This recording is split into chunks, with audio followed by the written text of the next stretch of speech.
Colombianos, atención, les traemos tremenda columna de la periodista Cecilia Orozco contra la señora procuradora Margarita Cabello. ¿Ustedes sabían que esta señora quiso ser fiscal general de la nación y que presuntamente quisieron comprarle votos para ser elegida? Pues señores, la columna la titula Caso Cabello, ojos judiciales que no ven. Una información extraordinaria se produjo la semana pasada sin que la prensa nacional se enterara. Tal vez el carácter especializado del evento en el que se pronunció restringió su difusión, o tal vez la divulgación de tamaña denuncia convenía a muy pocos. Por mi parte confieso que me apercibí del suceso gracias a un acucioso asistente al Congreso de Derecho Procesal que se realizó la semana pasada en Bucaramanga.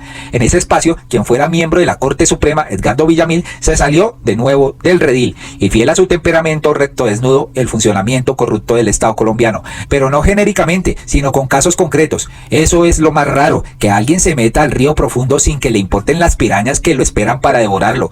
Con entre las referencias del ex magistrado me llamó la atención una por su recuperación actual.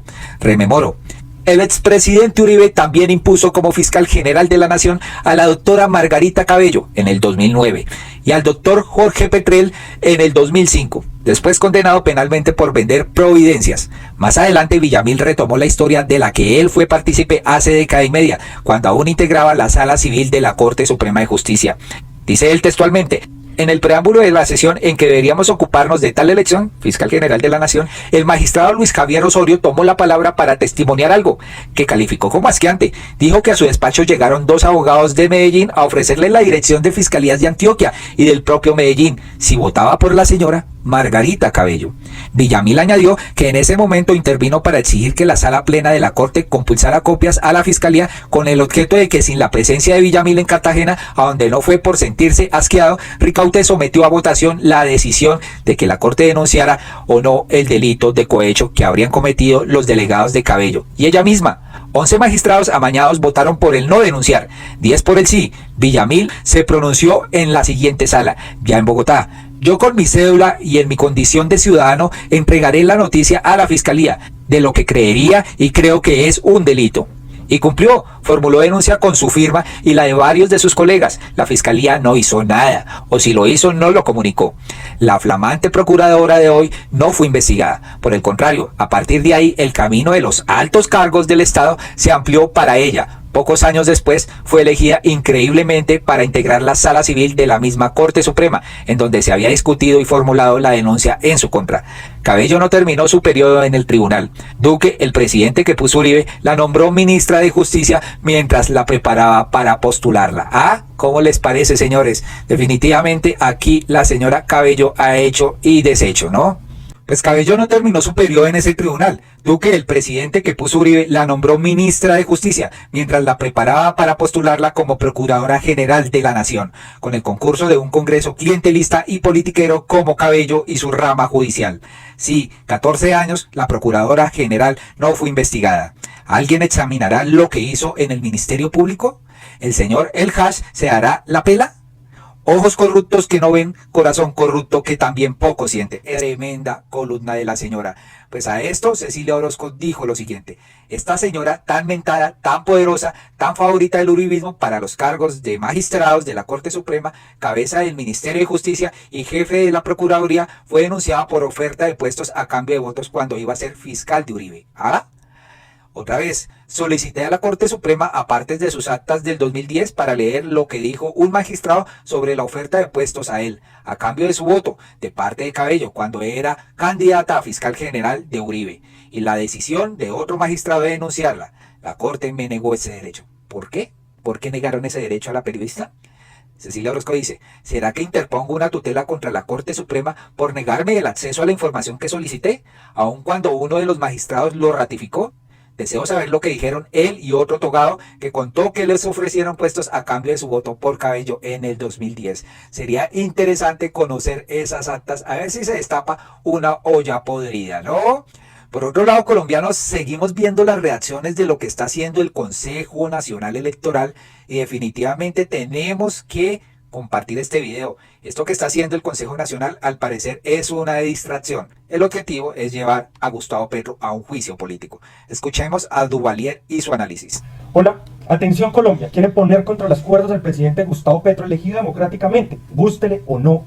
el presidente fue resultado de una decisión electoral de la mayoría de colombianos. La decisión que tomó el Consejo Nacional Electoral de abrir investigación y formular pliego de cargos al presidente. La sala plena del Consejo Nacional Electoral en sesión de hoy, 8 de octubre del presente año, decidió por mayoría abrir investigación y formular cargos a la campaña presidencial de primera y segunda vuelta de la coalición Pacto Histórico representada por los ciudadanos Gustavo Francisco Petro Urrego, candidato, Ricardo Roa Barragán, gerente de campaña. Es inconstitucional, porque una vez electo presidente es la Comisión de Acusaciones del Congreso de la República, la Cámara de Representantes, la única instancia para poder investigar a un presidente de la República. En ese sentido, aquí lo que hay es una vulneración a los derechos políticos de Gustavo Petro.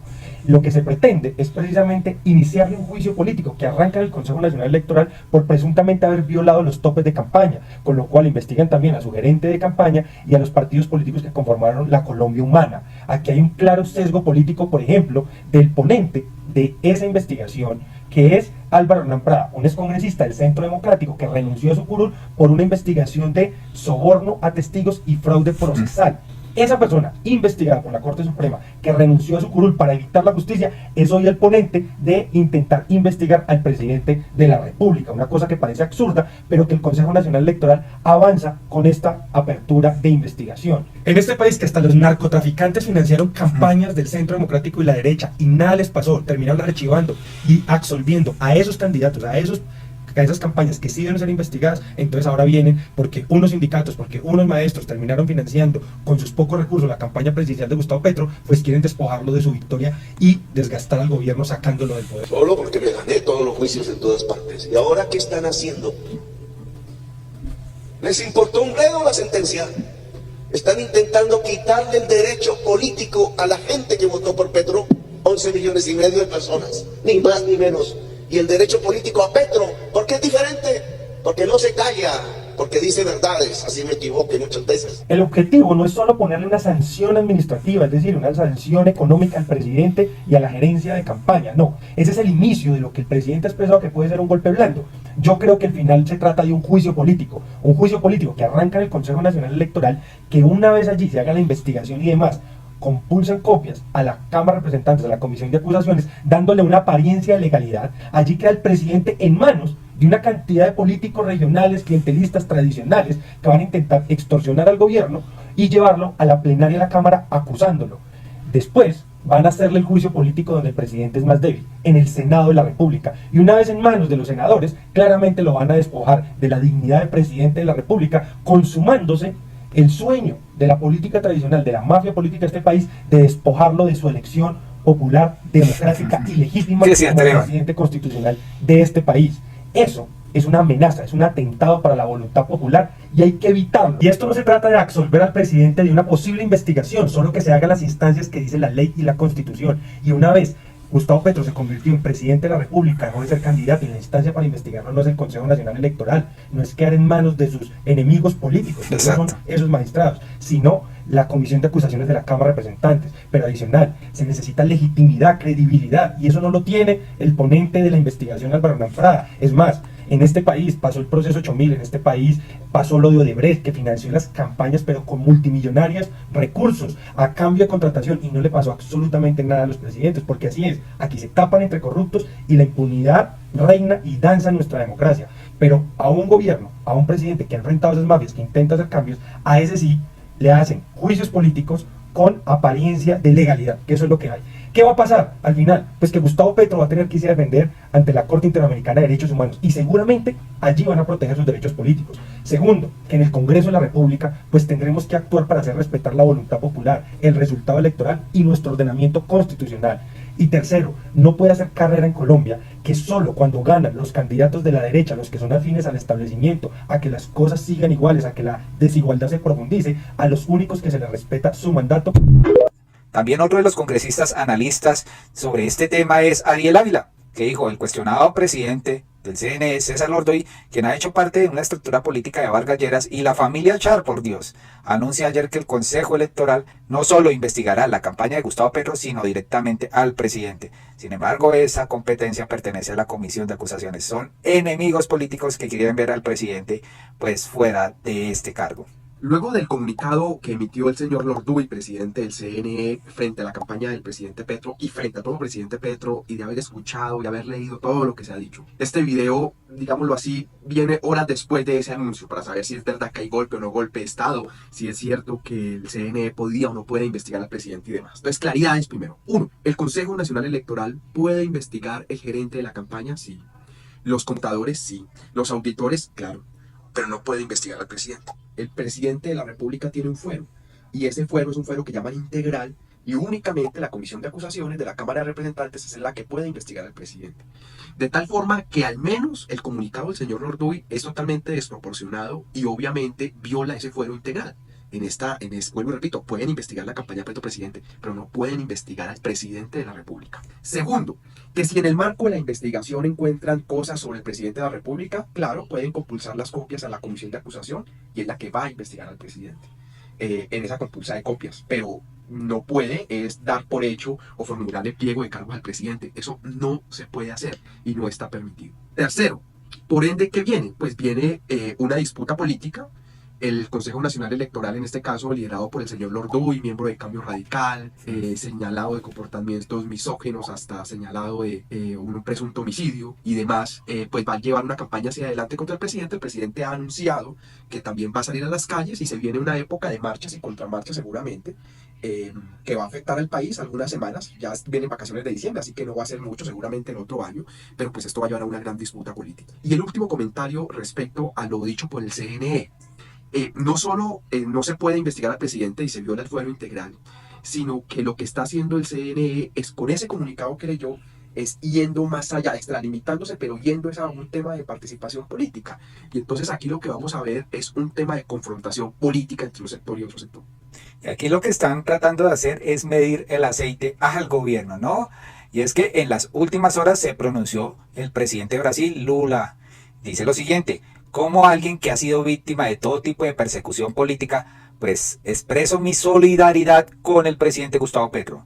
No se puede renunciar al debido proceso legal, especialmente cuando está en juego esta voluntad del pueblo expresada democráticamente a través de las urnas.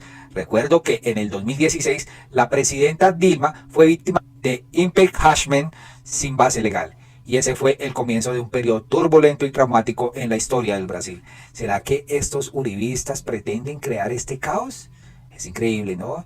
Y es que en los medios de siempre, pues como el de Claudia Guraceati en Noticias RCN, entrevistó a los politiqueros del Consejo Nacional Electoral, César Lorduy y Maritza Martínez. El señor Álvaro Hernán Prada no ha aparecido. ¿Por qué será, señores? Porque tiene un proceso vigente ahorita en la Corte Suprema. Maritza Martínez, aunque lo niegue, Colombia sabe que está casada con un parapolítico condenado, Luis Carlos Torres. Aquí lo dice. Todo el Atlántico del señor César Lorduy confirmó su participación en el asesinato aleve de la joven Alicia Rivaldo, hecho que ocurrió en el año de 1979. Con total cinismo y desfachatez, César Lorduy dijo que, aquel fue un juego de niños. No soy responsable, un juego de niños, desafortunadamente, una imprudencia. Pero usted dice que es un juego de niños y no es un juego de niños, es una persona de 23 años en el momento de los hechos. Doctor. No lo estoy juzgando. Ni ni juego, ni niños. Primero, porque se trata de la vida de un ser humano que no se puede explicar de una forma tan descarnada. Segundo, porque el señor Lorduy no era un niño, tenía 23 años en el momento en que ocurrieron los hechos. Pero ¿por qué la mató? ¿Por qué se acercó a ella con una escopeta y le disparó a la cara, no sin antes amenazarle y decirle frente a dos testigos que la iba a matar? Ese no fue un juego de niños. Hay muchas preguntas que el señor Lorduy, que aspira a ser elegido el próximo 11 de marzo en la Cámara de Representantes, debe responderle al país y sobre todo a la familia de la víctima, que está ansiosa de que, ya que no se hizo justicia, se sepa qué fue lo que realmente sucedió. Antes de que ocurriera el crimen, en el café donde trabajaban Lorduy y Alicia Rivaldo, tuvo lugar una despedida de solteros. Yo le pregunto al señor César Lorduy, ¿en esa despedida de solteros se consumió droga, se drogó a algunas mujeres y se abusó de ellas? Le pregunto al señor César Lorduy, Alicia Rivaldo, que supo de lo que había sucedido, ¿no había dicho que iba a denunciar esos hechos y que los iba a reportar para que no quedaran impunes? Yo le pregunto al señor César Lorduy, ¿no será ese acaso el motivo por el que usted quiso silenciar a Alicia Rivaldo para evitar que ella contara los desmanes, los abusos con drogas en los que usted había participado en ese recinto denominado el... Tremendo, esto suena muy oscuro, señores, y estos son los honorables magistrados. Por otro lado, en las últimas horas se denunció que la revista Vorágine está siendo objeto de amenazas, señores. Y esto porque está poniendo el dedo en la llaga, ¿no? Con las investigaciones sobre corrupción. Dice acá la Vorágine, por situaciones que comprometen nuestra seguridad, Vorágine se permite informar que dejaremos de publicar indefinidamente investigaciones relacionadas con el paramilitarismo y narcotráfico. Hágame el favor, esto sí es una tristeza porque están pues cercenando la oportunidad de una libertad de prensa y de medios que realmente sí destapan las verdades, ¿no? ¿A quién no lo convendrá que se sepa todo sobre este paramilitarismo y narcotráfico? ¿A políticos? Porque al paramilitarismo no creo. De pronto a políticos, ¿no? Pues Gustavo Petro se pronuncia frente a esto y dice, esto no puede ocurrir en nuestro país. He ordenado activar de inmediato las rutas de seguridad para este caso, así como para otros 6 periodistas que junto con la FLIT hemos identificado como de alto riesgo. Hágame el berraco favor. Félix de Bedut dice, muy grave esto, mi solidaridad con todo el equipo periodístico de La Vorágine. Este es un atentado contra la libertad de expresión de Colombia. Las autoridades deben tomar cartas en el asunto de inmediato. ¿Ustedes creen que Vicky Ávila o la prensa recalcitrante de este país se ha pronunciado frente a estas amenazas de La Vorágine? ¿Cierto que no? Ahí están pintados, ¿no? Están pintados. Por último, señores, resulta que el presidente Gustavo Petro y alcalde Galán se reunieron en la Casa de Nariño para hablar de la crisis en el agua en la capital. La reunión también tuvo la presencia de la ministra de Ambiente, Susana Muhammad, y el director de la Unidad Nacional de Gestión de Riesgos, Carlos Carrillo, y otros funcionarios más. Pues en la tarde, el presidente y el alcalde Carlos Fernando Galán se reunieron para tratar este, pues ácido tema. Bogotá está enfrentando una crisis sin precedentes por cuenta de la falta de lluvias en los principales embalses que le suministran agua potable, ¿no?